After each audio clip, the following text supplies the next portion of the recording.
시청자 여러분 안녕하십니까? 7월 11일 월요일 굿모닝 YTN 1부 시작합니다. 네, 먼저 오늘의 주요 뉴스부터 정리해드립니다. 과거 제자들을 상대로 한 성희롱 발언이 논란이 된 송옥열 공정거래위원장 후보자가 결국 자진 사퇴했습니다. 윤석열 정부 들어 장관급으로는 네 번째 낙마입니다. 아베 전 총리의 사망 속에 치러진 일본 상원에 해당하는 참의원 선거에서 자민당 등 연립 여당이 압승을 거둬 개헌할 수 있는 의석을 확보했습니다. 평화 헌법을 개정해 자위대의 존재 근거를 헌법에 개정하는 움직임에 속도를 낼지 주목됩니다.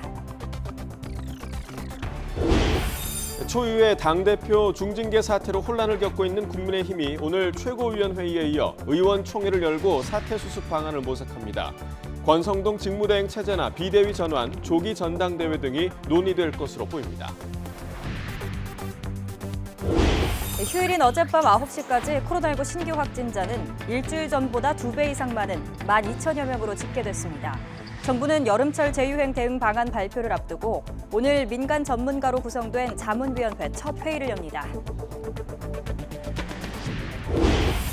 경기도 주요 도시와 서울을 오가는 광역버스 160여 대를 운행하는 경진여객 노조가 오늘 새벽 첫 차부터 전면 파업에 돌입했습니다.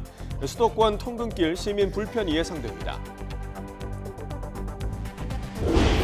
현대자동차의 신차 더 뉴 팰리세이드에서 주행 중 시동 꺼짐 현상이 잇따라 보고되고 있습니다. 자칫 큰 사고로 이어질 수 있는 결함인데 현대차는 아직 원인을 찾지 못하고 있습니다. 10년마다 하는 LH 임대아파트 재도장 사업을 5년 동안 700억 원어치 이상 불법으로 재하청 수주한 업체가 부실 시공까지 한 것으로 드러났습니다. 단독 보도합니다. 오늘까지 전국에 최대 80mm 이상의 장맛비가 내릴 것으로 보입니다. 비는 오후에 수도권부터 그치겠고 비가 그친 뒤에는 다시 체감온도 33도 안팎의 무더위가 찾아오겠습니다. 네, 첫 소식입니다. 송옥열 공정거래위원장 후보자가 사퇴 의사를 밝혔습니다. 지난 4일 후보자로 지명된 후 엿새 만에 사퇴한 것인데 현 정부 들어 장관급으로는 네 번째 낙마입니다. 박병환 기자가 보도합니다. 사법, 외무, 행정고시에 모두 합격한 고시 3관왕으로 상법, 회사법 분야 권위자인 송옥열 공정거래위원장 후보자가 자진 사퇴했습니다. 송 후보자는 인사청문회 준비단을 통해 큰 공직을 맡아 국민의 기대에 부응할 수 있을 것인지에 확신이 서지 않는다고 하면서 교직에만 전념하겠다고 밝혔습니다. 서울대 법학전문대학원 교수인 송 후보자는 지난 4일 윤석열 정부 초대 공정위원장 후보로 지명됐으나 6일 만에 사퇴한 것입니다. 송 교수는 기업 내부 거래와 관련한 논문을 여러 편 발표해 공정위원장에 취임하면 대기업 관련 규제 개선에 힘을 실을 것이라는 관측이 있었습니다. 하지만 2014년 학생들과 회식 후 술에 취해 외모 품평을 하고 성희롱 발언을 한 사실이 알려져 본인이 자신의 잘못을 인정하기도 했습니다. 이것이 만약에 커져서 도저히 이것 때문에 이거는 아니다. 이 일은 아니다 그러면 저는 충분히 흔히 말하는 낙마 그런 부분들까지도 저는 생각을 하고 있고요. 대통령실은 송옥열 후보자의 사퇴의 뜻을 존중한다고 하면서 새로운 의혹은 없다고 밝혔습니다. YTN 박병헌입니다. 윤석열 대통령이 오늘 김주현 금융위원장 후보자의 임명을 재가할 방침입니다. 대통령실 핵심 관계자는 전날 브리핑에서 이같이 밝힌 뒤 지금 같은 경제 상황 속에서 민생 현안을 챙길 게 많아 자리를 더는 비워둘 수 없다고 설명했습니다. 윤 대통령이 김 후보자의 임명을 재가하면 김창기 국세청장, 박순애 부총리, 김승겸 합참의장에 이어 새 정부 들어 인사청문회 없이 임명된 네 번째 사례가 됩니다. 일본 참의원 선거에서 자민 공명 연립 여당이 과반 의석을 여유 있게 확보하며 압승을 거뒀습니다. 아베 전 총리의 사망이라는 이례적인 사태 속에 개헌 우호 세력이 의석 3분의 2 이상을 유지하면서 개헌 논의에도 탄력이 붙을 것으로 보입니다. 도쿄 이경화 특파원이 보도합니다. 일찌감치 당선이 확정되자 선거 사무실에는 환호가 이어집니다. 전체 의석 중 절반인 125석을 새로 뽑는 일본 참의원 선거. 자민 공명 연립 여당은 과반인 63석 이상을 확보한 것으로 나타났습니다. 기존 의석을 합친 전체 의석수도 248개 의석 중 과반인 125석을 여유 있게 웃돌게 됐습니다. 아베 전 총리 사망이 남긴 충격 속에 일부 당선자는 추도 묵념을 진행하는 등 차분한 분위기 속에 승리를 맞았습니다. 安倍元総理、大変悲しい事件です。こうした思いを胸に、しっかりとこの国を守り、本当に無念でございますし、改めて心からご冥福をお祈りすると。 집권자민당은 자위대 명기를 포함한 헌법 개정을 추진하고 있습니다. 이번 선거에서는 특히 중의원에 이어 개헌에 찬성하는 여야 의석수가 개헌안을 발의할 수 있는 3분의 2를 넘어서면서 논의의 속도가 붙게 됐습니다. 自民党が憲法、審査会の、この舵取りをやってるわけなんで、ぜひ、約束を守って 기시다 총리는 내각 중간평가 성격인 이번 선거에서 다시 승리하면서 안정적인 국정 운영에 동력을 얻게 됐습니다. 보수 우익 세력과는 결이 다른 만큼 한일 관계에 대한 기대도 나오지만 강제동원 등 현안에 대한 입장은 달라지지 않을 것이란 분석도 여전합니다. 두 차례 전국 선거에서 승리하며 자신감을 얻은 기시다 총리. 앞으로 이어질 개각과 자민당 당직 인사 등을 통해 본격적인 자기 정치에 나설지 주목됩니다. 도쿄에서 YTN 이경아입니다. 아베 신조 전 일본 총리에게 총을 쏴 살해한 야마가미 데스야는 어머니가 빠진 종교에 아베 전 총리가 영상 메시지를 보낸 것을 보고 범행을 결심했다고 진술했다는 보도가 나왔습니다. 요미우리 신문에 따르면 전직 해상자위대원인 야마가미는 경찰 조사에서 특정 종교단체의 이름을 거론하면서 어머니가 신자이고 많은 액수를 기부해 파산했다며 반드시 벌을 줘야 한다고 원망하고 있었다고 진술했습니다. 야마가미는 애초 이 종교단체의 지도자를 노렸으나 접근이 어려워지자 아베가 이 종교를 일본 내 확산시킨 것으로 믿고 살해 대상을 아베로 바꿨다고 말했습니다. 야마가미는 아베 살해 이유에 대해서 아베의 정치 신조에 대한 원한 때문이 아니다라며 아베가 종교단체에 보낸 영상 메시지를 보고 관계가 있다고 생각했다고 전했습니다. 윤석열 대통령이 조만간 주한 일본 대사관 측이 마련한 분향소를 찾아 아베 신조 일본 전 총리를 조문할 예정입니다. 대통령실 핵심 관계자는 브리핑에서 윤 대통령이 조만간 주한 일본 대사관 측이 국내에 차릴 분향소에 방문해 아베 전 총리를 조문할 방침이라고 밝혔습니다. 아베 전 총리 분향소는 오늘 차려질 것으로 알려졌는데 한덕수 국무총리와 김성한 국가안보실장, 박진 외교장관 등이 먼저 조문할 계획입니다. 일본에서의 공식 추모식 일정은 아직 확정되지 않았는데 일정이 확정되면 조문 사절단으로는 한 총리와 정진석 국회 부의장, 중진 의원들이 파견될 것으로 보입니다. 토니 블링컨 미국 국무장관이 아베 신조 전 일본 총리의 피격 사망과 관련해 애도를 표하기 위해 오늘 일본을 방문합니다. 네드 프라이스 미국 국무부 대변인은 현지 시간 9일 발표한 성명에서 블링컨 장관이 일본을 방문해 아베 신조 전 총리의 사망과 관련해 일본 국민에게 조의를 표하고 일본 고위 관료들과 만날 거라고 밝혔습니다.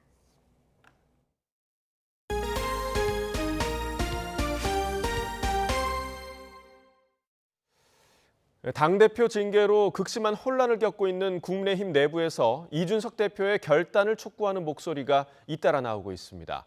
국민의힘은 오늘 권성동 대표 직무대행 주재로 최고위원회의에 이어 선수별 의원 모임과 의원총회까지 여는데 이 내홍 수습의 중대 분수령이 될 것으로 보입니다. 김경수 기자가 보도합니다. 사상 초유 당대표 징계 이후 국민의힘 내부에서 이준석 대표의 거취 결단을 촉구하는 목소리가 잇따랐습니다. 원내대표 출신의 차기 당권주자로 꼽히는 김기현 의원은 이유가 어찌됐든 개인 문제로 불거진 당내 혼란에 책임지는 게 지도자의 도리라고 밝혔습니다. 선당 후사, 그러니까 지금은 국민과 당을 먼저 생각할 때라고 강조하기도 했습니다. 홍준표 대구시장도 자신은 이준석 대표의 모든 점을 좋아한다면서도 지금은 사법적 절차에만 집중하라고 조언했습니다. 아직 세월이 많이 남았으니 좀 더 성숙해져서 돌아오라고도 했는데 앞서 지금은 당내 투쟁할 때가 아니라며 한 발 물러서라고 했던 글과 같은 취지로 읽힙니다. 이준석 대표는 주말 사이 별다른 움직임 없이 잠행을 이어갔습니다. 아직 당대표 권한이 남아있다며 최고위에서 징계 처분을 보류할 수 있다고 밝혔던 이 대표는 재심 청구나 징계 효력 정지 가처분도 검토하는 것으로 알려졌습니다. 다만 권성동 원내대표가 직무대행 체제를 강하게 천명한 만큼 충돌을 우려해 권대행이 주재하는 월요일 최고위에는 참석하지 않을 거란 전망이 나옵니다. 사법부에 해당하는 윤리 결정에 대해서는 수용할 수밖에 없다. 당원권 정지 효력이 이미 발생을 했기 때문에 당대표 직무대행인 제가 회의를 주재합니다. 국민의힘은 월요일에 초선, 재선, 중진 등 선수별 의원 모임을 잇따라 연 뒤 오후에는 의원 총회도 열어 당내 혼란 수습책을 논의합니다. 이 과정에서 권성동 직무대행 체제 유지나 비상대책위원회로 전환, 조기 전당대회 등 여러 방안이 거론될 것으로 보이는데 당권 경쟁을 둘러싼 이해관계에 따라 격론이 벌어질 가능성도 있습니다. 이준석 대표가 띄운 당혁신위원회 부위원장을 맡은 조혜진 의원은 먼저 최고위가 이 대표 징계 처분을 확정하고 이를 이 대표가 수용하면 당이 비대위를 꾸려야 한다고 주장하기도 했습니다. 당대표 공백 사태 속에 차기 당권 주자들의 움직임도 활발해지고 있습니다. 이번 주에 안철수 의원은 관료와 전문가를 초청해 첫 토론 모임을 열고 김기현 의원도 두 번째 공부 모임을 이어가며 본격적인 새 모으기에 나섭니다. YTN 김경수입니다. 더불어민주당 유력 당권 주자인 이재명 의원이 광주를 찾아 민심을 들으면서 당대표 출마가 임박했다는 관측이 나옵니다. 당내에서 최고위원 출마 선언도 잇따르면서 전당대회 열기도 달아오르고 있습니다. 조성호 기자의 보도입니다. 민주당 이재명 의원은 광주 5.18 기념공원에서 지지자들을 만났습니다. 대선 때 압도적 지지를 보내준 것에 대한 감사를 전하고 광주 시민들 의견을 들었습니다. 광주 전남 지역의 여러분들이 너무 대선에 애를 썼는데 결과를 보고 집단은 우울증에 빠졌다. 이 말씀을 참으로 많이 전해들어서 이 의원은 전당대회 당권 도전 여부는 여전히 침묵을 이어가고 있습니다. 하지만 국회의원 당선 이후 첫 지방 일정으로 광주를 찾은 것은 전통적 지지 기반인 호남에서부터 당권 도전을 위한 새몰이에 나서겠다는 포석이란 분석이 나옵니다. 최고위원 출마가 잇따르면서 전당대회 분위기는 무르익고 있습니다. 삼선의 서영교 의원은 강한 민주당의 선봉장으로 윤석열 정부를 견제하겠다며 더불어민주당의 선봉장이 되겠습니다. 그래서 강한 민주당을 만들어내겠습니다.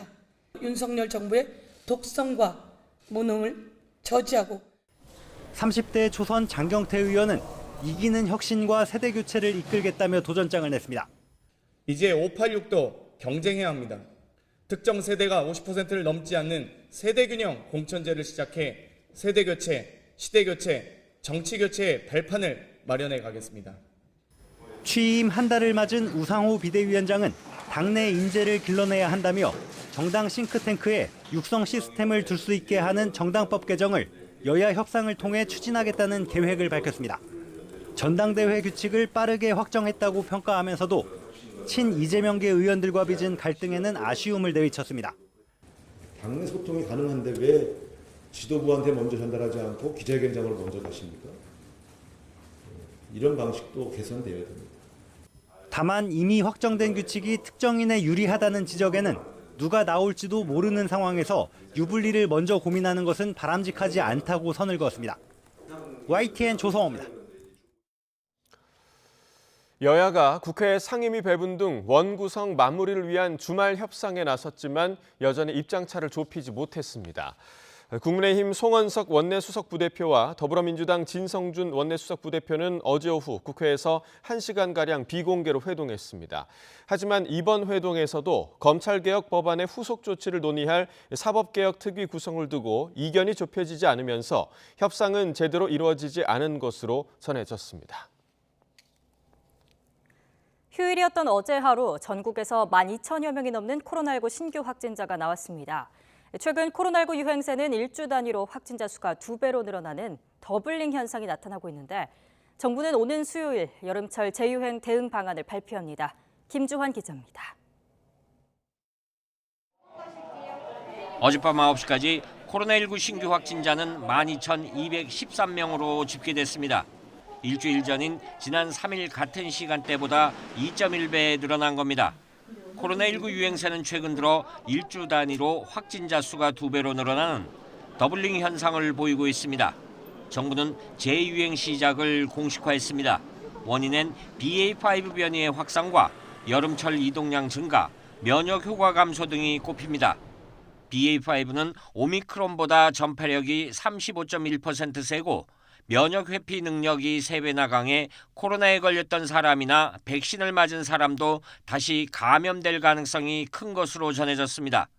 자연면역에는 접종에 의한 그런 자연면역이 보통 3에서 6개월 정도까지는 감염 예방 효과가 있습니다. 근데 그게 지나가게 되면 사실은 재감염이 될 수밖에 없어서 여름 이후부터는 사실 재감염자가 굉장히 많이 늘어나게 될 거고 전문가들은 다음 달 하루 최고 20-30만 명의 확진자가 나올 수 있다고 경고했습니다. 그러면서 고위험군을 중심으로 4차 접종을 늘리면서 개량 백신을 하루빨리 확보하는 등의 대책 마련이 시급하다고 조언했습니다. 백신 접종을 통해서 최대한 우리가 고위험군을 보호하기 위한 전략 외에도 항바이러스제를 빠르게 투여할 수 있는 시스템이 필요합니다. 정부는 오는 수요일 여름철 재유행 대응 방안을 발표할 예정인데 거리 두기 방식보다는 의료 대응이나 개인 방역 강화에 초점이 맞춰질 것으로 보입니다. YTN 김주환입니다. 소득과 관계없이 지급되던 코로나19 격리자 생활지원금이 오늘부터 소득 하위 절반에만 지급됩니다. 중앙재난안전대책본부는 오늘부터 입원이나 격리 통지를 받는 환자는 가구당 소득이 기준 중위소득의 100% 이하인 경우에만 생활지원금을 지급한다고 밝혔습니다. 현재는 소득과 관계없이 1인 가구엔 10만 원, 2인 이상 가구엔 15만 원씩 정액으로 생활지원금을 지급하고 있습니다. 경기도 주요 도시와 서울을 오가는 광역버스를 운행하는 경진여객 노조가 오늘 새벽부터 전면 파업에 돌입했습니다. 160여 대 차량의 전 노선 운행을 모두 중단하기로 해 수도권 통근길 불편이 예상됩니다. 김지선 기자가 보도합니다. 서울과 경기도 수원시, 화성시를 오가는 경진여객 노조가 오늘 새벽부터 총파업에 돌입합니다. 새벽 4시 반 출발하는 첫 차를 시작으로 총 15개 노선의 버스 168대가 일제히 멈춥니다. 운행이 중단되는 버스는 수원과 서울을 오가는 3000번과 7770번, 화성과 서울을 잇는 106번과 7200번 등 모두 15개 노선입니다. 오산과 평택을 지나는 일부 노선도 포함됐습니다. 하루 평균 4만 명가량이 이용하고 있어 당장 출근길 대란이 불가피해 보입니다. 경기도는 출퇴근 시간대 전세버스 40대를 투입하는 외에도 추가로 전세버스 27대, 예비 공공버스 10대와 관용차를 동원하는 등 모두 84대를 대체 투입할 예정입니다. 수원시와 화성시는 파업 장기화에 대비해 개인과 법인 택시 부제도 일시 해제하는 등 비상수송 대책을 실시하기로 했습니다. 다만 대체 교통편이 충분치 않아 불편이 예상된다며 자가용이나 지하철 등 대체 교통수단을 이용해달라고 당부했습니다. 지난주까지는 이제 입석 거부해가지고 이제 수원이나 화성시에도 전세버스 이제 투입 계획 세워가지고 그렇게만 했었는데 파업은 아니었거든요. 근데 갑자기 파업한다고 오전에 이제 연락이 와서 이제 구약으로 이제. 앞서 노조는 사측과 임금 인상분 등을 놓고 협상을 벌이다 경기지방노동위원회에 조정 신청을 냈지만 최종 결렬됐습니다. 이에 따라 지난 6일부터 입석 승객의 승차는 위법하다며 이를 거부해왔습니다. 노조는 오늘 오전부터 파업 참가자들이 수원역 앞 광장에서 모여 임금 인상을 촉구하는 집회를 이어갈 예정입니다. YTN 김지선입니다.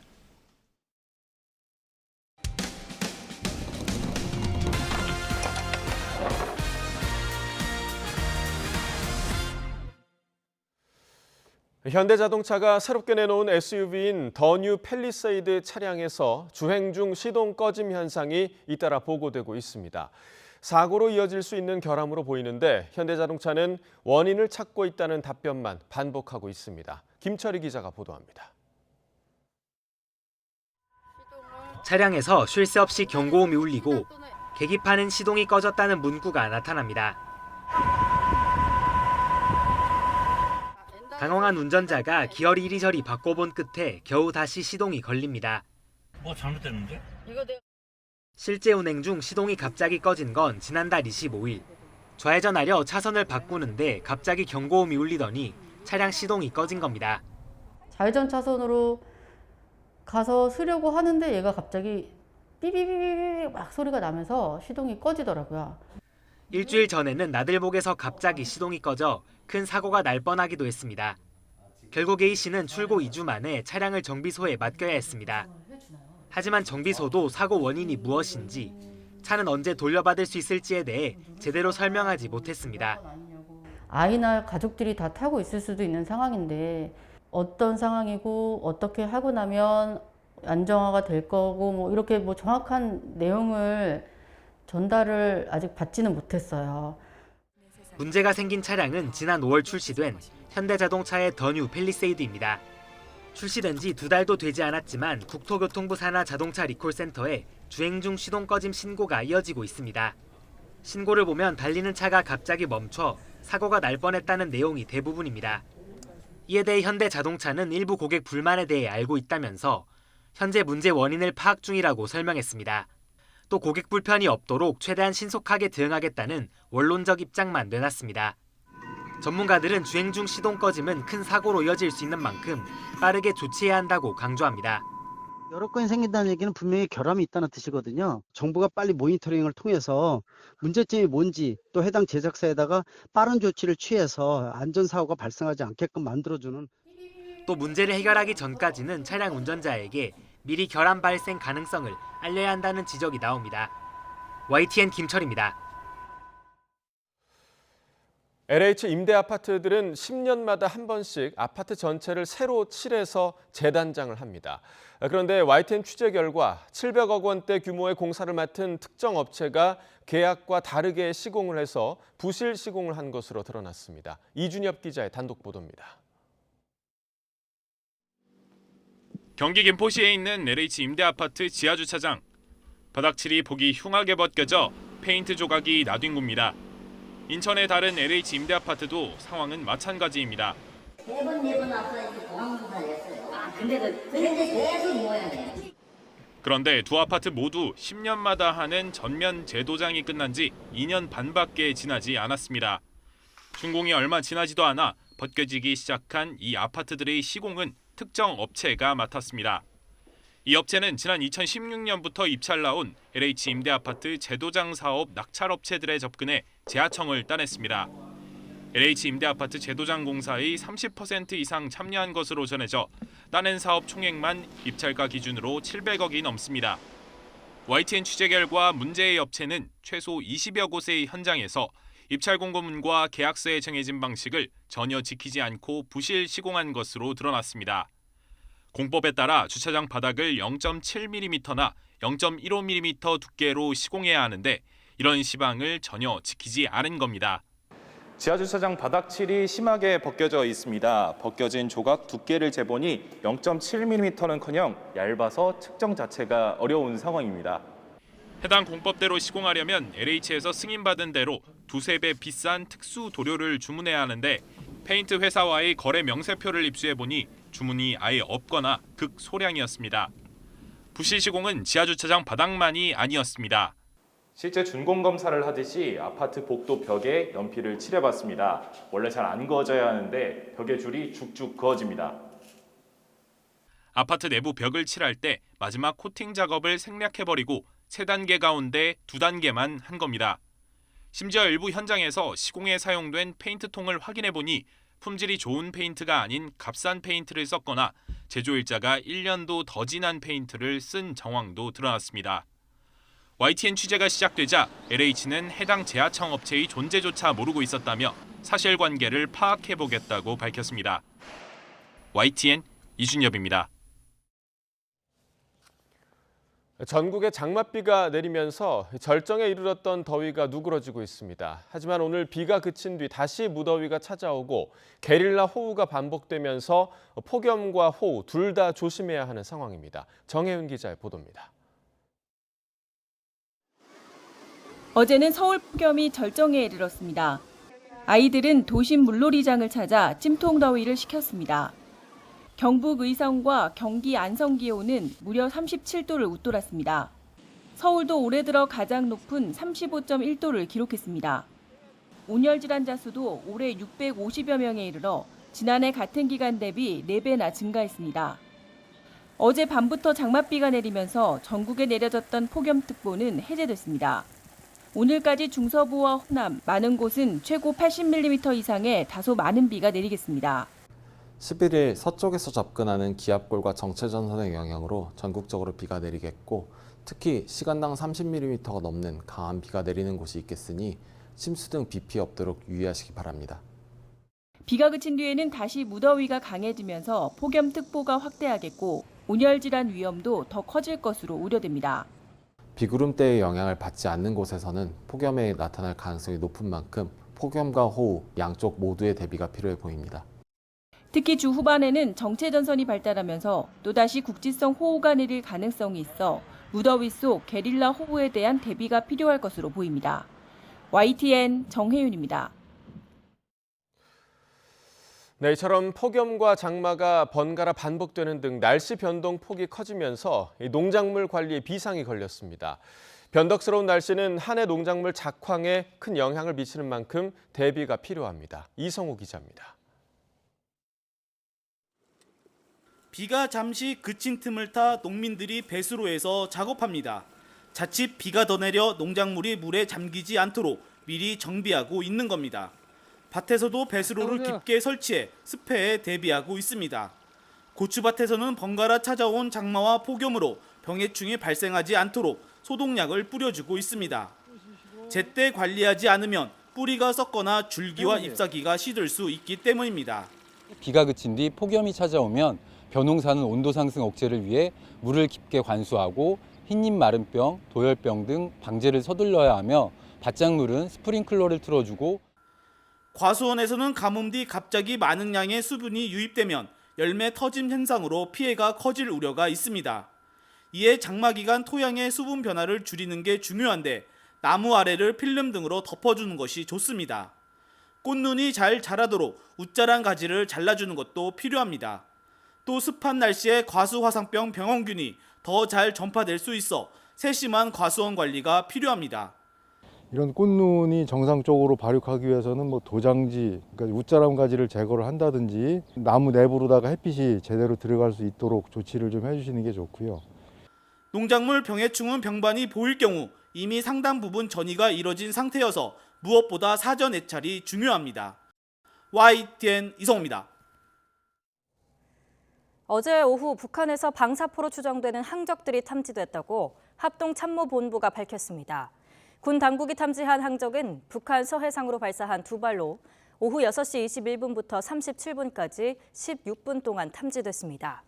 합참은 우리 군은 감시와 경계를 강화한 가운데 한미 간 긴밀하게 공조해 철저한 대비 태세를 유지하고 있다고 밝혔습니다. 앞서 지난달 12일에도 북한은 서해상으로 방사포 5발가량을 발사했습니다. 국가안보실은 북한에서 방사포로 추정되는 항적들이 탐지되자 군 대비태세 점검 회의를 열었습니다.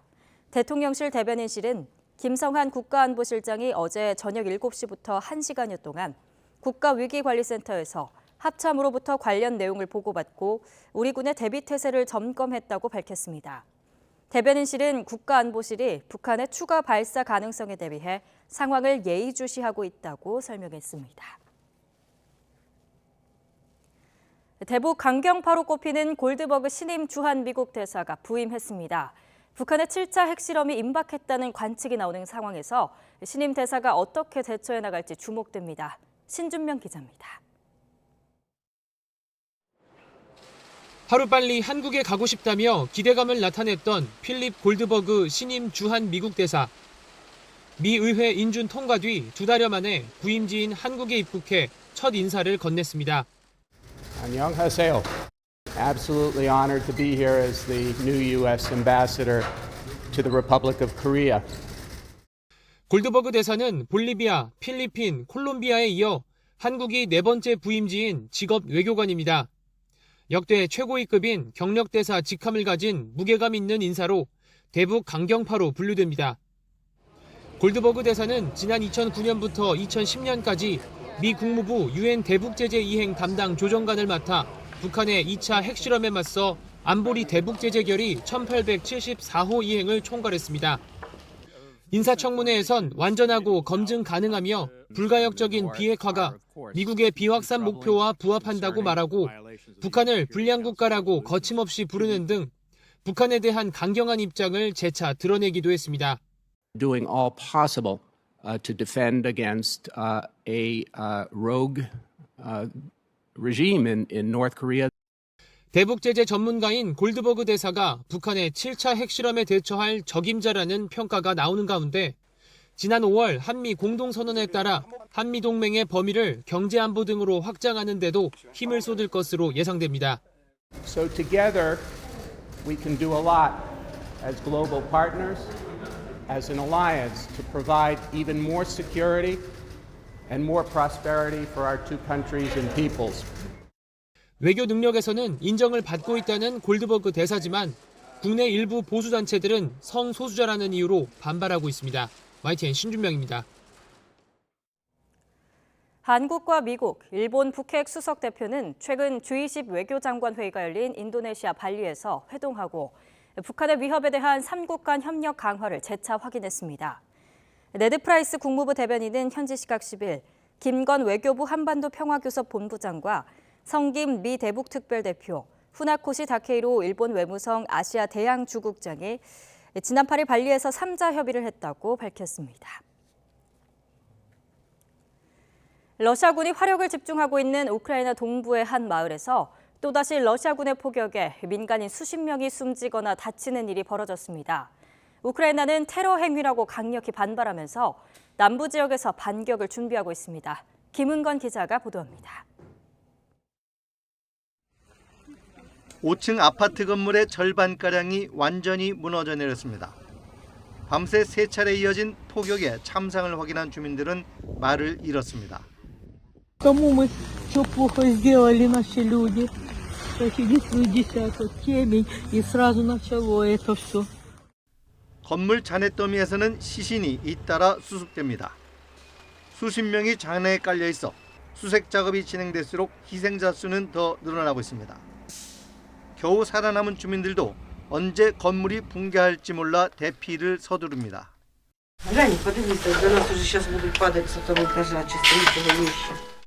우크라이나 대통령실은 러시아가 또 민간인이 있는 아파트 건물을 공격한 것은 테러 행위라고 비난했습니다. 젤렌스키 대통령도 러시아가 명백하게 고의로 민간인 거주 지역을 공격하고 있다며 이에 맞설 무기 지원을 호소했습니다. Нам саме антитерористичні кроки дозволяють зменшувати російські удари їх ракетами по нашим живим людям. 반면 러시아는 도네츠크의 우크라이나 군 거점인 슬로비안스크에 대한 공세를 강화했습니다. 이 지역의 세라믹 공장을 공격해 병사 100여 명을 사살하고 서방이 지원한 곡사포 포탄과 미사일을 파괴했다고 주장했습니다. 우크라이나 군도 전쟁 초기 러시아군에 빼앗긴 남부 헤르손과 자포리자주 일대 도시에 대한 반격을 앞두고 주민들에게 대피령을 내리는 등 전운이 고조되고 있습니다. YTN 김은건입니다. 남아프리카 공화국 도시 두 곳에서 하룻밤새 총기 난사 사건이 잇따라 발생해 최소 19명이 숨졌습니다. 현지 시각 10일 요하네스버그 부근 소웨토 지역의 술집에서 무차별 총격 사건이 발생해 15명이 숨졌습니다. 현지 경찰은 새벽 0시 30분쯤 소웨토 올랜도 지구 술집에서 미니버스 택시를 타고 온 괴한들이 손님을 향해 무차별 총격을 가했다고 밝혔습니다. 이로 인해 사건 현장에서 12명이 숨지고 이후 부상자 3명이 추가로 사망했다고 경찰은 설명했습니다. 네, 프로야구 기아 타이거즈가 나성범을 역전 적시타로 한화 이글스의 4흘 연속 역전승을 거뒀습니다. 1, 2, 3위 팀 SSG와 키움, LG는 나란히 연승 행진을 이어갔습니다. 김동민 기자가 보도합니다. 4회 초 한화 터크먼이 기아 선발 한승혁의 포크볼을 받아쳐 2점짜리 홈런을 만들어냅니다. 한화가 3대 0으로 앞서갑니다.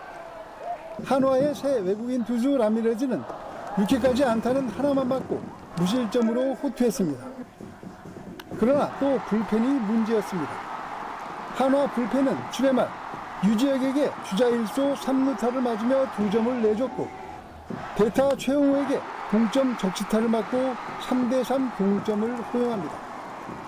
기아는 8회 말 원아웃 1, 3루에서 4번 타자 나성범이 2루수 강습 내안타를 치며 경기를 뒤집었습니다. 기아는 몸에 맞는 볼 밀어내기와 내안타로 2점을 더 달아나며 한화를 6대 3으로 이겼습니다. 기아는 4흘 연속 한화를 상대로 역전승을 거두며 4위 KT와의 승차를 다시 한 게임으로 좁혔습니다. 후반기에는 또 전반기에 얻었던 교훈들과 실패했던 것들을 모아서 더 타자와 상대할 수 있는 그런 투수로 돼서 가려고 하는데 정말 큰 힘이 되고 싶습니다. SSG는 삼성을 7대 2로, 키움은 NC를 2대 0으로 이겼습니다. LG는 두산을 9대 0으로 제압하고 7연승을 달렸고 롯데는 KT를 9대 1로 이겼습니다. YTN 김동민입니다.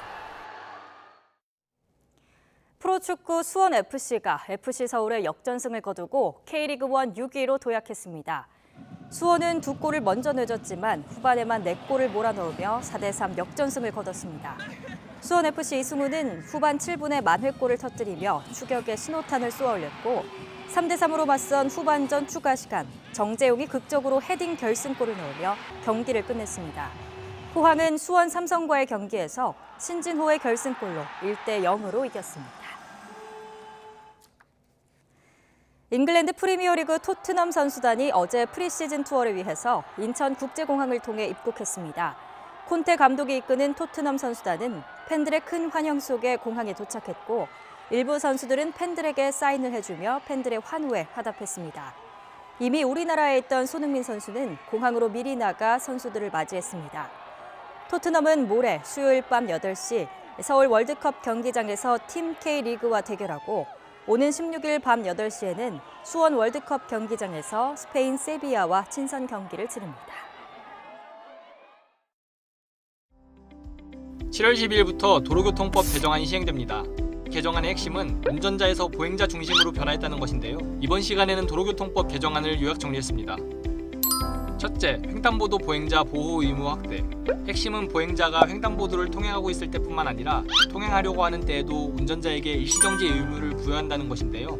전방 차량 신호가 적색일 경우 보행자 신호 상관없이 일시정지 후 보행자를 살피고 우회전해야 하며 전방 차량 신호가 녹색일 때 보행자가 있는 경우 일시정지 후 보행자가 횡단을 종료한 후 우회전이 가능합니다.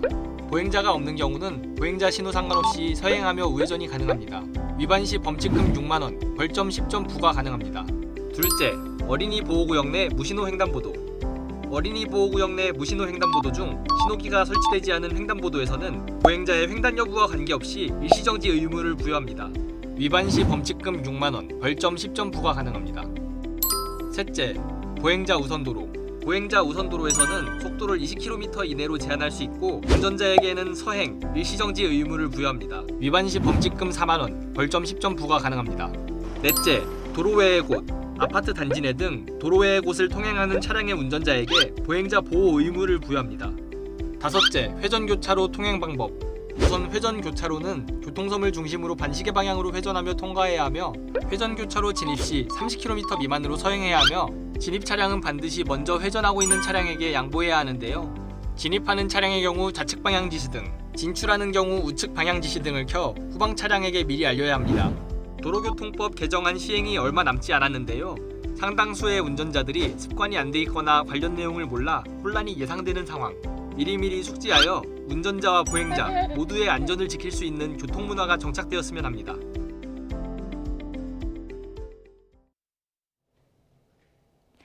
어제 서울은 35.1도까지 치솟으며 올해 들어 가장 더웠습니다. 오늘은 전국에 장맛비가 내리며 심한 더위는 누그러지겠는데요. 오늘 서울의 한낮 기온은 30도로 어제보다는 5도가량이 내려가겠습니다. 오늘 나오실 때는 우산도 꼭 챙기셔야겠습니다. 서쪽에서 다가오는 기압골과 정체전선의 영향으로 현재 전국 곳곳에 산발적으로 비가 내리고 있는데요. 오늘까지 전국적으로 5에서 60mm, 많은 곳은 80mm의 비가 내리겠고요. 영동과 남해안, 제주도는 내일까지 이어지는 곳이 있겠습니다. 현재 기온 살펴보도록 하겠습니다. 현재 서울 기온 24.7도, 대전은 23.6도, 대구는 24.4도를 나타내고 있습니다.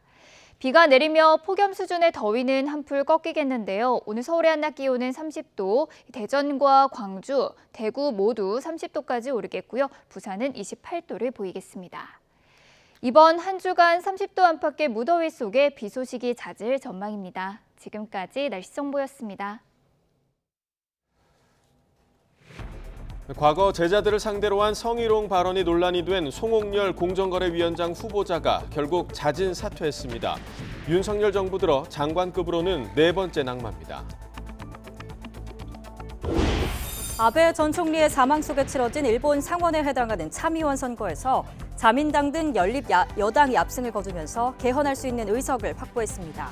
평화헌법을 개정해 자위대의 존재 근거를 헌법에 개정하는 움직임에 속도를 낼지 주목됩니다. 초유의 당대표 중징계 사태로 혼란을 겪고 있는 국민의힘이 오늘 최고위원회의에 이어 의원총회를 열고 사태 수습 방안을 모색합니다. 권성동 직무대행 체제나 비대위 전환, 조기 전당대회 등이 논의될 것으로 보입니다. 휴일인 어젯밤 9시까지 코로나19 신규 확진자는 일주일 전보다 2배 이상 많은 12,000여 명으로 집계됐습니다. 정부는 여름철 재유행 대응 방안 발표를 앞두고 오늘 민간 전문가로 구성된 자문위원회 첫 회의를 엽니다. 경기도 주요 도시와 서울을 오가는 광역버스 160여 대를 운행하는 경진여객 노조가 오늘 새벽 첫 차부터 전면 파업에 돌입했습니다. 수도권 통근길 시민 불편이 예상됩니다. 오늘까지 전국에 최대 80mm 이상의 장맛비가 내릴 것으로 보입니다. 비는 오후에 수도권부터 그치겠고 비가 그친 뒤에는 다시 체감온도 33도 안팎의 무더위가 찾아오겠습니다. 네, 굿모닝 YTN 이어갑니다. 송옥열 공정거래위원장 후보자가 자진 사퇴 의사를 밝혔습니다. 송 후보자는 공정거래위원회 인사청문회 준비단을 통해 큰 공직을 맡아 국민 기대에 부응할 수 있을지에 대해 확신이 서지 않는다며 교직에만 매진하겠다고 밝혔습니다. 서울대 법학전문대학원 교수인 송 후보자는 지난 4일 윤석열 정부 초대 공정거래위원장 후보로 지명됐는데 지명 직후 과거의 학생들에게 성희롱성 발언을 했다는 논란이 불거졌고 송 후보자는 과오를 인정한다며 이 부분이 문제가 돼 낙마해도 담담하게 받아들이겠다고 말했습니다. 윤석열 대통령이 김주현 금융위원장 후보자를 또다시 청문회 없이 임명하기로 하자 야당은 꼼수라며 반발했습니다. 과거 발언으로 논란이 된 송옥열 공정거래위원장 후보자는 스스로 사퇴했지만 인사 문제가 또다시 도마 위에 오르게 됐습니다. 박석영 기자가 보도합니다. 윤석열 대통령이 김주현 금융위원장 후보자 임명을 제거하기로 했습니다. 김창기 국세청장, 박순애 사회부총리, 김승겸 합참의장에 이어 새 정부 들어 인사청문회 없이 임명되는 4번째 사례입니다. 대통령실은 민생 경제를 위해 챙길 현안이 많아 더는 자리를 비울 수 없다고 설명했습니다. 김 후보자 청문보고서 재송부는 국회 원구성이 지연되면서 지난 8일 만료됐고 윤 대통령이 직권으로 임명할 수 있게 됐습니다. 야당은 이러한 임명 강행이 국회 검증을 피하려는 꼼수이자 대통령 스스로 인사 실패를 인정하지 못하겠다는 오기라고 반발했습니다. 대통령 스스로 인사 실패를 인정하지 못하겠다는 오기이고 국회 검증을 피하려는 꼼수로밖에 보이지 않습니다. 성희롱 발언 여파로 송옥열 공정위원장 후보자가 자진 사퇴하며 윤석열 대통령을 둘러싼 인사 논란은 더 커지고 있습니다.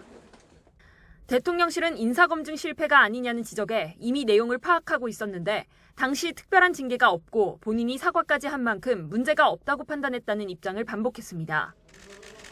법적으로, 절차적으로는 문제가 없다는 건데 국민 눈높이에 맞는 인사를 제대로 지명했는지에 대한 비판을 피하기는 어렵다는 분석이 나옵니다. 지지율 하락 국면에서 인사 문제가 계속 직무수행 부정평가 이후 1순위로 꼽히고 있기 때문입니다. 연이은 임명 강행으로 정치적 부담이 커진 가운데 논란이 일단락됐다고 판단한 송 후보자까지 낙마하면서 새 인선에 대한 윤 대통령의 고심은 더욱 깊어질 것으로 보입니다. YTN 박서경입니다. 이준석 대표가 당원권 6개월 정지 중징계를 받으며 혼란에 휩싸인 국민의힘이 오늘 최고위원회와 의원 모임, 의원총회를 잇따라 열고 사퇴 수습 방안을 논의합니다. 국민의힘 권성동 대표 직무대행 겸 원내대표는 오늘 오전 최고위원회를 열고 당대표 공백에 따른 후속 대책 등을 논의합니다. 국민의힘 의원들도 초선과 재선, 중진 등 선수별 모임을 잇따라 가진 뒤 오후에는 의원총회를 열어 사퇴 수습을 위한 의견을 모을 예정입니다. 민주당은 오늘 의원총회를 열어 서해 공무원 피격 사건과 국가정보원의 전직 원장 고발 사태 등에 대한 대정부 공세 강도를 끌어올립니다. 민주당은 오늘 오후 국회 본청에서 윤석열 정부의 민생 외면과 권력 사유화 규탄을 안건으로 의원총회를 개최합니다. 민주당 의원들은 윤석열 정부가 경제 위기 상황에서도 민생 현안보다는 전 정부를 겨냥한 정치 보복과 종북 몰이에만 몰두한다며 비판할 방침입니다. 네, 어제 치러진 일본 참의원 선거에서 기시다 후미오 총리가 이끄는 자민당 등 연립 여당이 압승을 거뒀습니다. 일본 공영방송 NHK는 개표 상황과 출구조사, 판세 취재 등을 종합한 결과 이번에 새로 뽑는 125석 가운데 자민당이 61석, 연립여당인 공명당이 12석을 확보했다고 보도했습니다. 이번에 선거 대상이 아닌 여당 의석 70석을 합하면 이미 143석을 확보해 참의원 전체 의석 248석의 과반을 달성했고 기존 여당 의석 수인 139석도 넘어섰습니다. 또 자민당과 공명당, 일본 유신회, 국민민주당 등 헌법 개정에 긍정적인 4개 정당이 3분의 2 이상 의석을 유지하면서 개헌 작업이 본격화할지도 주목됩니다. 일본 아베 전 총리 피격 사건 수사가 진행될수록 당시 허술했던 경호에 대한 비판이 거세지고 있습니다. 종교단체에 대한 앙심이 범행 동기라고 말한 용의자는 아베 전 총리가 종교단체에 보낸 영상 메시지를 보고 범행을 결심했다고 진술했습니다. 권준기 기자의 보도입니다.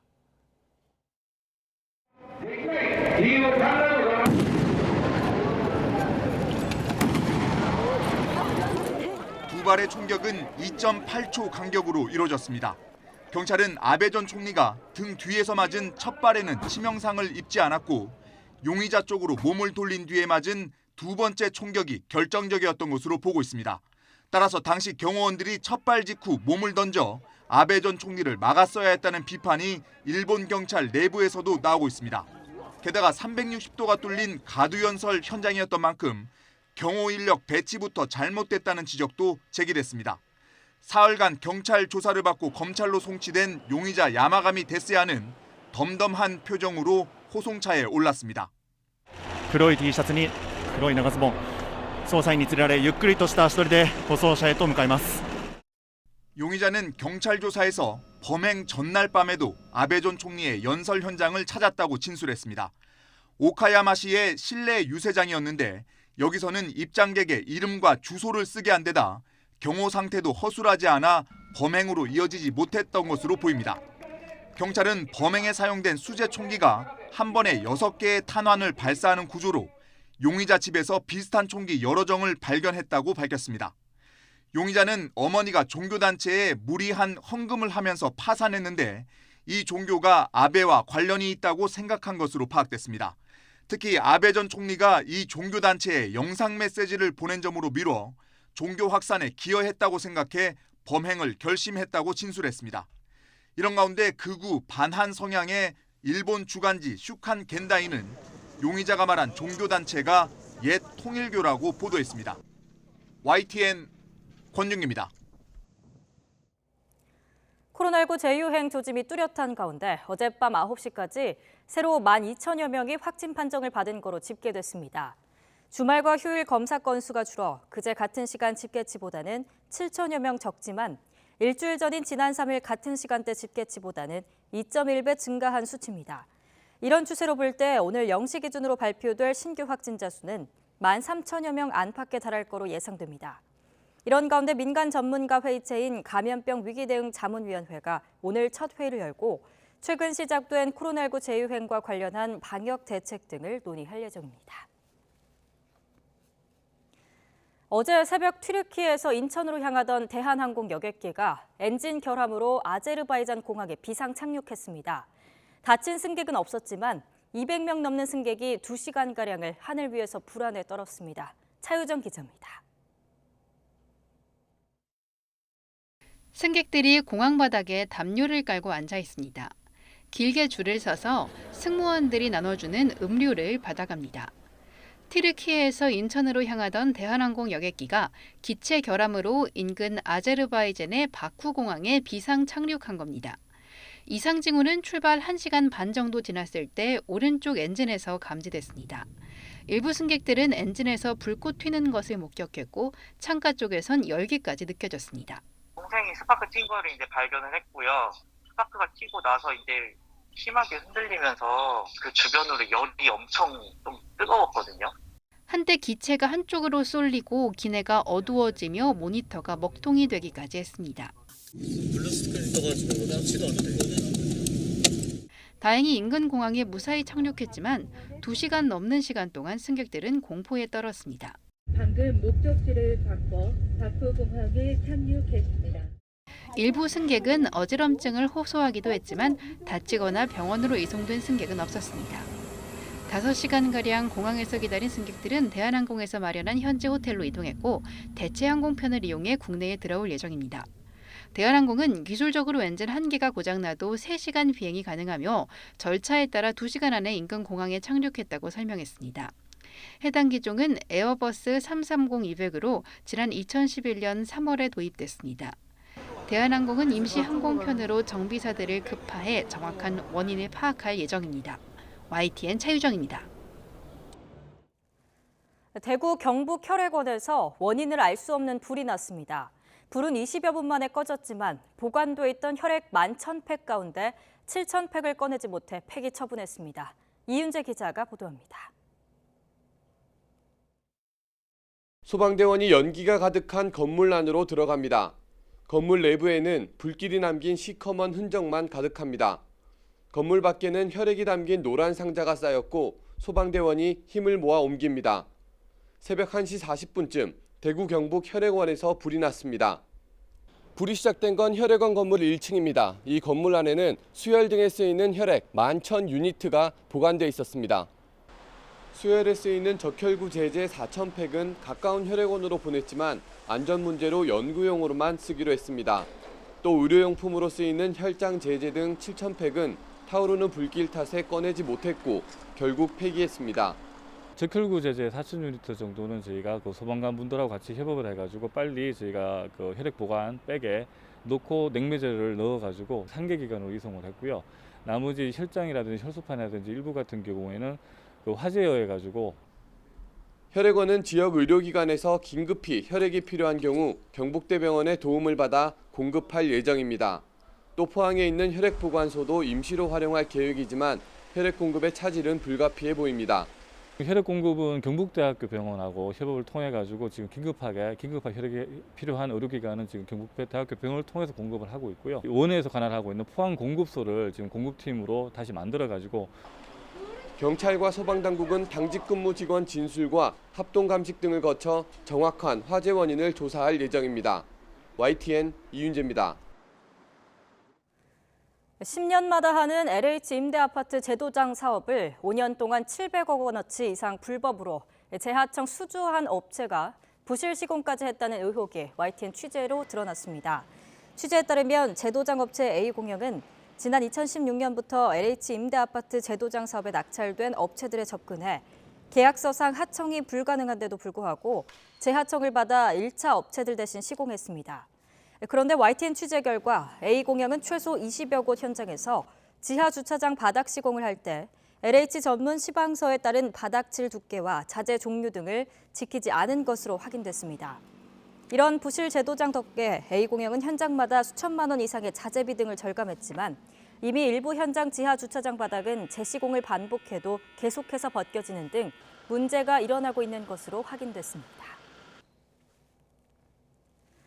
헌법재판소가 내일 검찰 직접 수사권 제한, 검수완박의 위헌 여부를 가리기 위한 공개 변론을 엽니다. 법무부가 검수완박에 대한 부당성과 함께 이미 시행되고 있는 검경 수사권 조정까지 위헌성을 제기하고 있는 상황에서 헌재 판단이 주목됩니다. 우철희 기자입니다. 헌법재판소는 내일 오는 9월 시행을 앞둔 검수완박에 대한 첫 공개 변론을 실시합니다. 국민의힘이 지난 4월 청구한 검수완박 권한쟁의 심판과 효력정지 가처분을 판단하기 위해 사안의 중대성을 감안해서 공개 변론을 열기로 한 겁니다. 국민의힘과 더불어민주당 모두 의원들이 직접 참석할 것으로 알려져 치열한 공방을 예고하고 있습니다. 국민의힘은 민주당 출신 민형배 의원의 위장 탈당과 이에 따른 안건조정위원회 무력화 등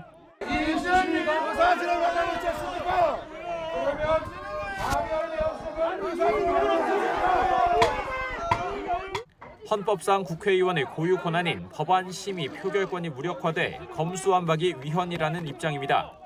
법사위 전체 회의에서 검수완박 법안을 날치기 처리하면서 위장 탈당 등 국회법을 회피하고 사문화시킬 수 있는 모든 편법과 꼼수를 다 보여줬다. 반면 민주당은 검찰의 민주적 통제를 위해 국회법이 정한 절차를 따랐을 뿐이라고 반박하고 있습니다. 국민의힘의 국회 선진화법을 무참히 짓밟는 불법 행위에도 불구하고 인내심을 가지고 국회법이 정한 절차에 따라 이런 가운데 헌재는 국민의힘이 청구한 검수완박 권한쟁의 심판과 지난달 말 법무부의 청구를 병합하는 방안을 검토하고 있습니다. 또 법무부는 권한쟁의 심판을 청구하면서 지난해부터 시행된 경찰의 1차 수사 종결권을 주는 검경 수사권 조정도 위헌을 주장했습니다. 수사와 기소라는 검사 권한의 본질적인 부분이 침해됐다면서 수사권 조정과 검수완박을 담은 개정 검찰청법과 형사소송법 전체를 무효로 해야 한다는 입장입니다. 잘못된 절차를 통해서 잘못된 내용의 법률이 만들어져서 그걸로 인한 국민의 피해가 생기는 것을 막기 위한 불가피한 조치라고 말씀드리겠습니다. 헌재가 사건을 병합할 경우 정부 여당 협공으로 더욱 판이 커질 모양새입니다. 하지만 헌재가 어느 쪽에 손을 들어줄지는 의문입니다. 먼저 권한쟁의 심판에서 이기려면 재판관 9명 중 5명의 찬성이 필요한데 선임 2선의 재판관을 제외한 8명의 재판관이 문재인 정부에서 임명됐고 이 가운데 5명은 진보 성향으로 분류된다는 평가입니다.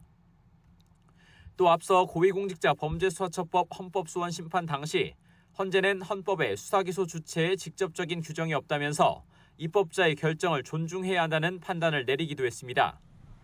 검수완박 위헌 여부를 따질 이번 공개 변론은 향후 헌재 결정을 가늠해 볼 수 있는 계기가 될 전망입니다. YTN 우철입니다. 서울중앙지방검찰청이 특별수사부서인 반부패부에 배당했던 공공기관 블랙리스트 의혹 사건을 모든 형사부가 직접 수사를 개시할 수 있게 한 직제규정 개편에 따라 형사부로 다시 배당했습니다.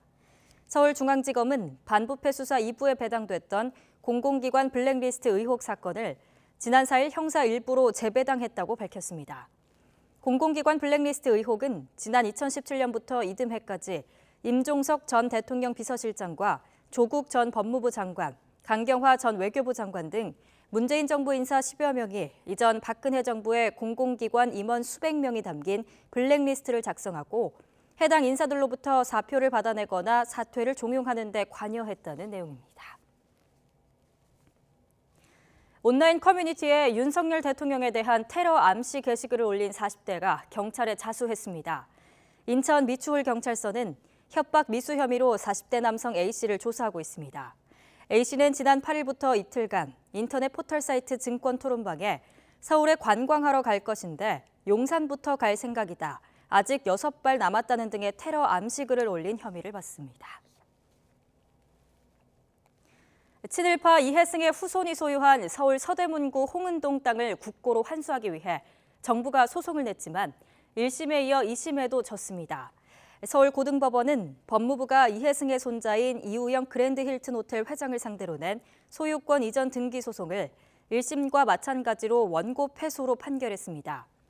재판부는 금융사가 친일 재산이라는 점을 모른 채 경매에서 금액을 납부하고 소유권을 취득한 것으로 충분히 인정된다며 정부가 헌재의 등기 명의인 이우영 회장을 상대로 소유권 이전 등기를 구하고 있는데 앞서 토지 소유권을 취득한 금융사의 권리를 해치는 결과가 된다고 지적했습니다.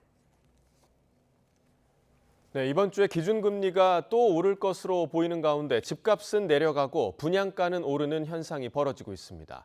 이런 상황에서 무주택자들은 어떤 전략을 선택해야 할까요? 이동우 기자가 취재했습니다. 경기도 의정부시 탑성역 근처 아파트 분양 현장. 비교적 경쟁력 있는 분양가에 교통도 좋은 편이어서 모델하우스에 사람들이 몰리고 있습니다. 인근에 지금 시세가 형성되어 있는 실거래가가 8억 5천 정도로 형성이 되어 있기 때문에 저희 분양가가 지금 6억 5천인 점을 감안해 봤을 때 2억 정도의 프리미엄이 기대되고 그래서 청약이 잘 이루어질 것으로 예상됩니다. 금리가 가파르게 인상되는 데다 분양가가 일부 인상될 예정인 상황에서 무주택자들은 내 집 마련 전략을 어떻게 짜야 할까? 전문가들은 기존 주택보다는 분양가가 저렴한 청약을 통하는 것이 현명하다고 조언합니다. 급격한 금리 인상과 대출 규제에다 집값 하락 기대감이 커지는 상황에서 무주택자의 경우 지금 당장 무리해서 비싼 집을 사기보다는 신규 청약이나 경공매를 공략하는 전략이 유리해 보입니다.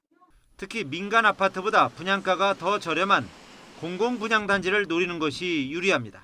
공공분양은 주변 시세 대비 저렴하고 또 단지 인프라도 잘 갖춰져 있어서 현재 많은 분들이 청약에 관심을 갖고 계십니다. 실제로 세종시 한 공공분양은 청약 경쟁률이 3,500대 1이 넘었고 경기도 시흥시에서도 189대 1의 경쟁률이 나왔습니다. 전문가들은 무주택 실수요자라면 GTX 등 교통망 개선이 예정된 공공택지 내 청약을 적극적으로 고려할 것을 주문했습니다. 하지만 금리가 오르는 만큼 자금 계획을 적절하게 짜야 한다고 충고합니다. 분양가격이 오를 수 있고 대출금리 부담이 커지고 있는 상황이어서 분양가격이 적정한지 또 자금 계획은 충분한지 따져보고 실거주 목적으로 청약에 접근하는 것이 안전합니다. 다만 최근 2, 3년 동안 과열 양상을 보였던 아파트 청약 시장은 올해 상반기 작년에 4분의 1 수준으로 떨어지는 등 열기가 한풀 꺾여 실수요자에게 유리한 국면이 전개되고 있습니다. 전문가들은 자금 여력이 충분한 무주택자는 도심 내 민간 알짜 정비 사업지를 노리는 등 청약 시장의 양극화는 점점 커지고 인기 지역의 고분양가 문제도 여전할 것이라고 전망합니다. YTN 이동호입니다. 네, 올해 들어 본격화한 고강도 대출 규제와 금리 인상 압박으로 거래 절벽 현상이 심해지면서 소형, 저가 아파트의 수요가 몰리고 있습니다. 동시에 전반적인 집값은 약세를 보이면서 전셋값이 매매 가격을 웃도는 깡통 전세 우려도 커지고 있습니다. 강희경 기자가 보도합니다. 부동산 시장에서 대출 규제와 고금리에 발목 낀 사람들이 눈을 돌린 곳은 소형 저가 아파트입니다. 올해 1월부터 5월까지 서울에서 이뤄진 아파트 매매 건수는 7,900여 건. 이 가운데 전용 면적 40제곱미터 이하 매매 비중이 5채 가운데 1채를 차지하는 것으로 집계됐습니다. 관련 통계가 집계되기 시작한 2006년 이후 가장 높은 수준으로 지난해보다 10%포인트 가까이 급등했습니다. 소형 면적 기준인 전용 60제곱미터 이하로 범위를 넓히면 올해 5월까지 매매 비중은 51.5%로 2007년 이후 두 번째로 높습니다. 청약 시장에서도 소형 아파트가 인기입니다. 올해 상반기 전용 60제곱미터 미만 소형 아파트의 1순위 청약 경쟁률은 27.3대 1로 지난해 상반기보다 3배가량 높은 것으로 나타났습니다. 이자에 대한 부담, 또 주택가격의 고점인식, 그리고 경기에 대한 불투명성이 높아지면서 실수요자 위주로 주택시장이 형성되면서 나타난 현상입니다.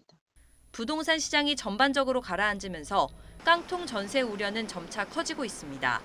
최근 집값이 약세를 보이는 가운데 임대차법 시행으로 전셋값이 크게 올라 전셋값이 매매 가격을 웃도는 현상이 확산하고 있는 겁니다. 올 상반기 매매와 전세 거래 모두 한 번씩이라도 있었던 2만 9천여 건 가운데 평균 전세값이 매매 가격을 추월한 사례는 7.7%로 조사됐습니다. 이미 깡통 전세 상태에 놓였거나 그럴 위험이 있다는 뜻입니다. 거래 절벽에 따른 집값 하락세가 확산되면서 지방뿐만 아니라 수도권 외곽 지역에서도 깡통 전세 위험 단지들이 나타나는 분위기입니다. 이 여파로 전세 보증금을 반환하지 못하는 사고도 늘어나는 추세여서 집값이 더 하락하면 세입자들의 피해가 그만큼 커질 거란 우려가 나옵니다. YTN 강희경입니다. 배송 물품을 고객에게 전달하는 마지막 과정을 라스트 마일이라고 합니다. 업체들은 이 작업에 자율주행 배달 로봇을 도입하려고 준비하고 있습니다. 안전을 강화하면서 인건비 부담을 줄이기 위해서인데 관건은 규제 해소입니다. 현장에 이승윤 기자가 다녀왔습니다. 프로 경기가 진행 중인 한 골프장. 배달 로봇이 사람이 걷는 속도와 비슷한 시속 7.2km로 골프장을 활보합니다. 사람이 보이면 속도를 줄이고 안전하게 피해갑니다. 이번 골프 대회에서는 자율주행 로봇이 운영되고 있습니다. 선수들과 갤러리들에게 음료수를 제공하고 있다는데요. 제가 자율주행 로봇한테서 음료수를 받아보도록 하겠습니다. 최대 40kg까지 짐을 나를 수 있습니다. 이처럼 주문 상품을 소비자에 전달하는 최종 과정을 라스트 마일이라고 부르는데 이 시장을 선점하려는 경쟁이 치열합니다. 저희는 카메라 기반의 자율주행 기술들과 이를 똑똑하게 인지하게 할 수 있는 딥러닝과 AI 기술들, 그리고 고전적인 회피기동 알고리즘들을 원천 기술 개발해서 저희가 수백만 원대의 로봇을 상용화하고 있습니다. 호텔과 병원 맞춤형 로봇을 개발한 LG전자는 CJ 대한통운과 협업에 나섰습니다.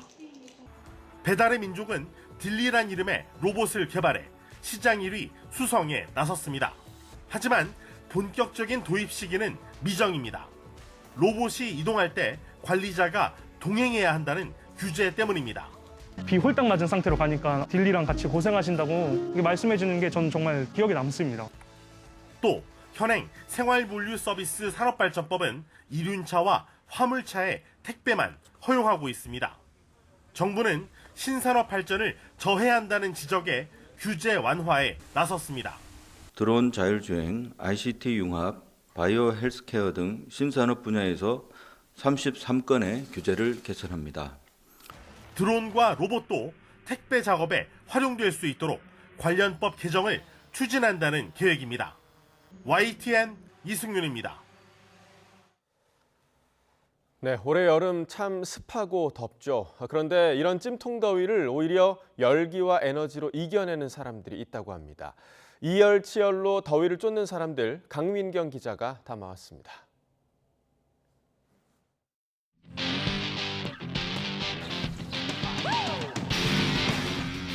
여름날 태양볕이 정면으로 내리꽂히는 휴일 야외 잔디 운동장.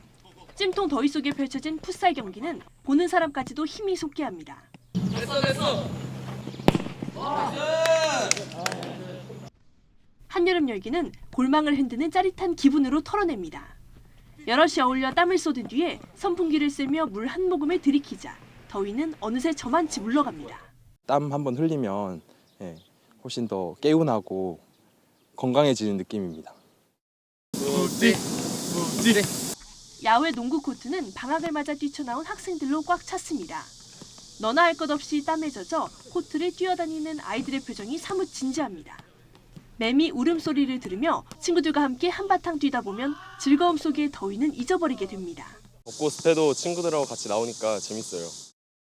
냉면이나 빙수도 좋지만 매운 음식은 빼놓을 수 없는 여름날의 별미입니다.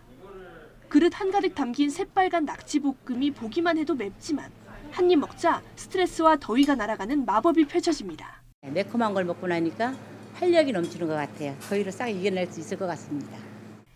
폭염의 장마, 열대야가 번갈아 몰아치며 서울 낮 최고 기온이 35도까지 오른 휴일. 시민들은 올해도 이열치열로 덥고 짜증나는 불볕 여름을 이겨내고 있습니다. YTN 강민경입니다. 한국경영자총협회가 내년도 최저임금에 대한 재심의를 요청하는 이의제기서를 고용노동부에 제출했습니다.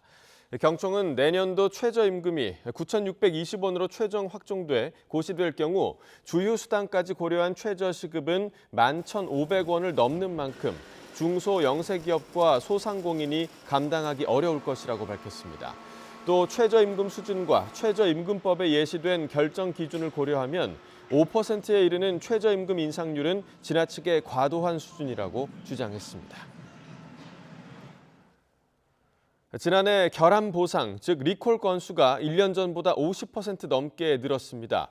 공정거래위원회는 지난해 소비자기본법 등 19개 관련 법률에 따라 이루어진 리콜이 3,470건으로 전년 대비 56.8% 늘었다고 밝혔습니다. 리콜은 물품에 결함이 있어서 소비자의 생명과 신체, 재산에 위해를 끼칠 우려가 있는 경우 물품을 제조, 수입, 판매한 사업자가 수거나 교환 등의 방법으로 바로잡는 행위를 의미합니다. 미리 보는 오늘입니다. 윤석열 대통령이 오늘부터 각 부처 장관들로부터 정부 출범 이후 처음으로 업무 보고를 받습니다. 앞서 대통령실 관계자는 기자들과 만나서 새 정부 첫 업무 보고가 이번 주부터 시작되는데 부처 장관이 대통령을 독대해 보고하는 형식이라고 설명했습니다. 네, 이번 주 윤석열 정부 초대 검찰총장 인선 작업이 시작될 전망입니다. 법무부는 이르면 오늘 검찰총장 후보추천위원회 구성을 공식화할 예정입니다. 총장 재청권자인 한동훈 법무부 장관이 미국 출장 뒤 코로나19에 확진돼 오는 13일까지 자가격리하지만 귀국 당시 신속한 인선을 강조했던 만큼 총장 인선에는 지장이 없을 전망입니다. 네, 오늘부터 원숭이 도창 진단검사 기관이 전국 지자체로 확대됩니다. 질병관리청은 지역사회에서 확진자가 발생할 가능성에 대비해 그동안 질병청에서만 하던 원숭이 도창 진단검사를 오늘부터 전국 시도 보건환경연구원에서도 시행하기로 했습니다. 네, 무더위가 이어지고 있는 가운데 고용노동부가 오늘부터 다음 달 19일까지 온열 질환으로 인한 사망사고를 예방하기 위해서 폭염 대응 특별 단속 기간을 운영합니다. 고용노동부는 폭염기 열사병 예방을 위해서 야외에서 일하는 근로자는 물과 그늘, 휴식에 관한 열사병 예방 3대 수칙을 준수해달라고 당부했습니다. 네, 수도권 철근 콘크리트 업체들이 일부 골조 공사 현장에서 작업을 전면 중단합니다. 철근 콘크리트 연합회 서울, 경기, 인천 지부는 오늘부터 하도급 대금 증액 요청에 비협조적인 18개 시공사 현장 26곳에서 공사를 중단한다고 밝혔습니다. 네, 지금까지 미리 보는 오늘이었습니다.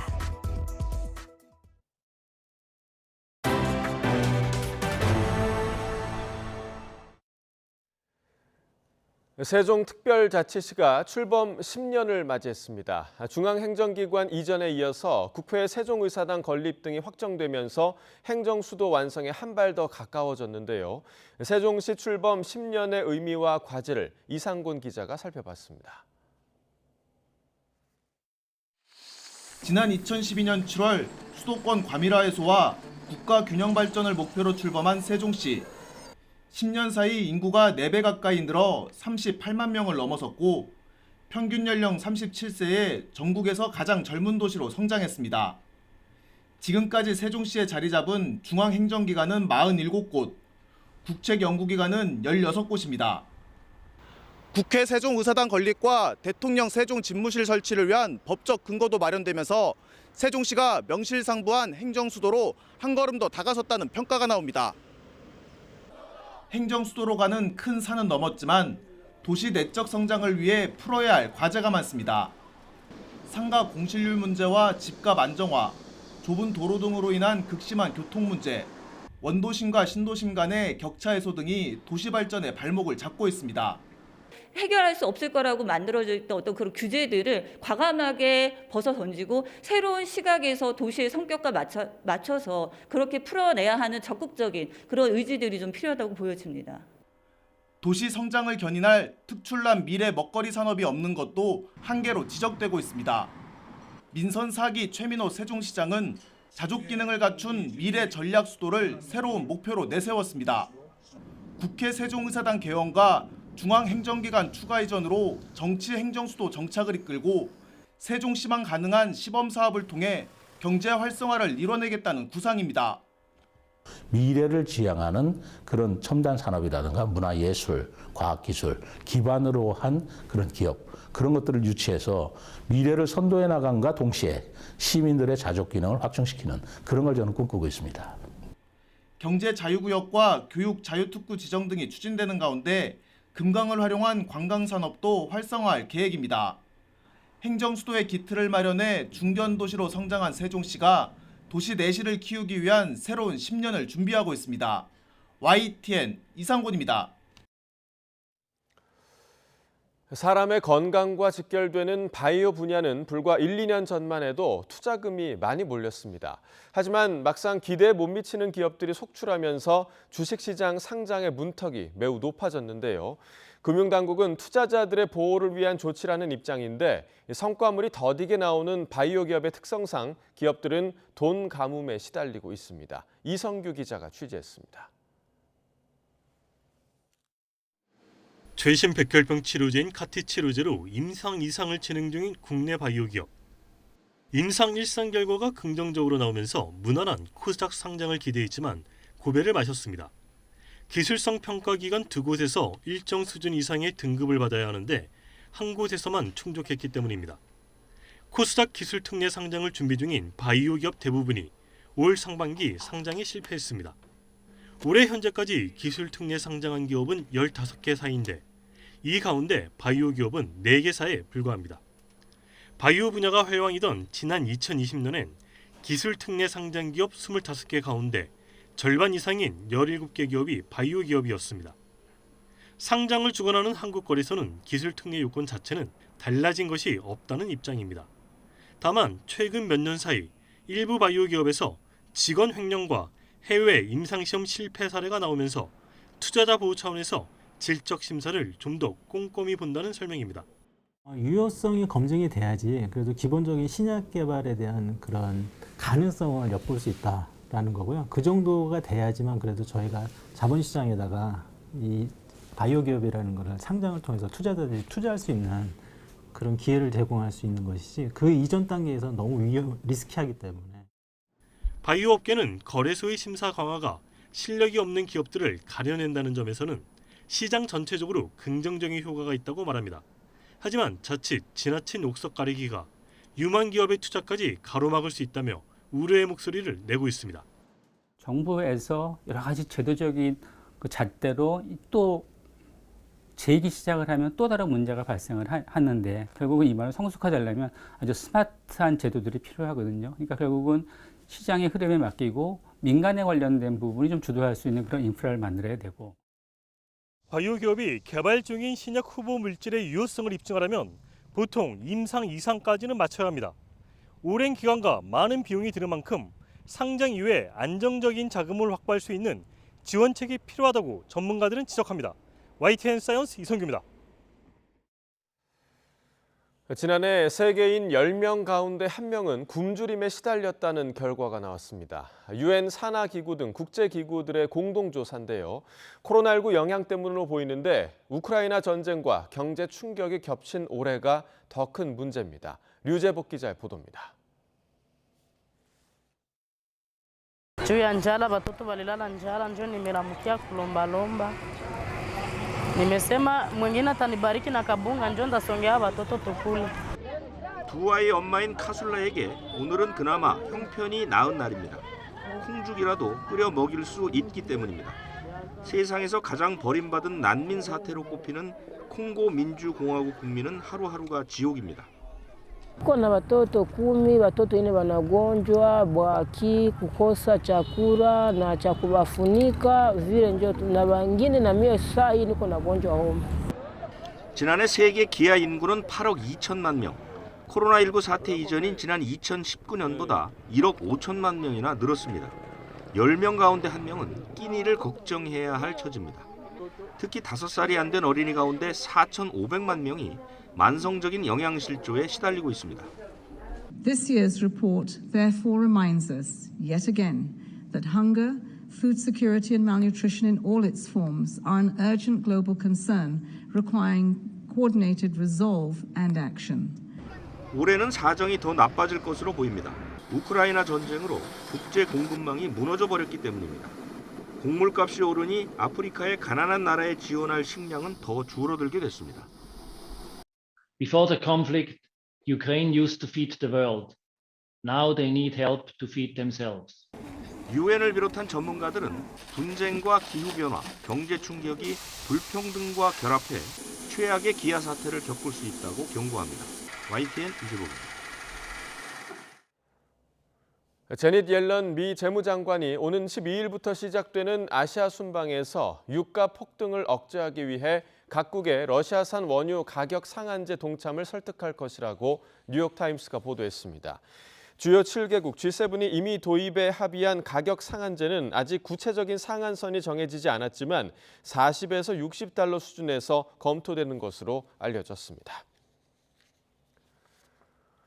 조 바이든 미국 대통령이 연방대법원의 낙태권 폐기 판결에 대응해 공중보건 비상사태를 선포하는 방안을 검토하고 있습니다. 주말을 맞아 델라웨어주 레호보스 비치에 머물고 있는 바이든 대통령은 현지 시각 10일 기자들과 만난 자리에서 관련 질문에 대해 그런 권한이 있는지와 어떤 영향이 있을 수 있는지에 대해 직원들에게 살펴볼 것을 요청했다고 답했습니다. 한 주의 시작인 오늘은 전국에 장맛비가 내리겠습니다. 비는 내렸다가 또 그치기를 반복하겠고 곳에 따라서는 천둥과 번개를 동반한 시간당 30mm가 넘는 장대비가 집중되겠는데요. 시설물 피해와 안전사고 없도록 각별히 주의하셔야겠습니다. 이렇게 흐리고 비가 내리면서 오늘 무더위는 잠시 쉬어가겠는데요. 오늘 서울의 한낮 기온은 30도로 어제보다 5도가량이 낮겠습니다. 현재 레이더 화면부터 살펴보도록 하겠습니다. 서쪽에서 다가오는 기압골과 정체전선의 영향으로 현재 전국 곳곳에 산발적으로 비가 내리고 있습니다. 예상되는 비의 양은 충남과 호남, 제주도에 최고 60mm, 많은 곳은 80mm가 넘는 국지성 호우가 쏟아지겠고요. 그 밖의 지역에도 5에서 40mm의 비가 오락가락 이어지겠습니다. 비는 오늘 대부분 그치겠지만 영동과 남해안, 제주도는 내일까지 이어지는 곳도 있겠습니다. 비가 내리며 열대야와 무더위는 다소 누그러지겠습니다. 현재 서울 기온은 24.7도, 대구는 24.4도를 나타내고 있고요. 오늘 낮 기온은 서울과 대전이 30도, 부산 28도 등으로 어제보다 2도에서 5도가량이 낮겠습니다. 남은 한 주간 30도 안팎의 무더위 속에 비 소식이 잦을 전망입니다. 당분간 강원 산간에는 가시거리가 200m가 채 안 되는 짙은 안개가 낄 것으로 보이니까요. 교통안전에도 각별히 주의하셔야겠습니다. 지금까지 서울 상암동에서 YTN 신미림입니다. 네, 이상으로 굿모닝 YTN 1부를 마칩니다. 잠시 후 2부가 이어집니다. 시청해주신 여러분 고맙습니다.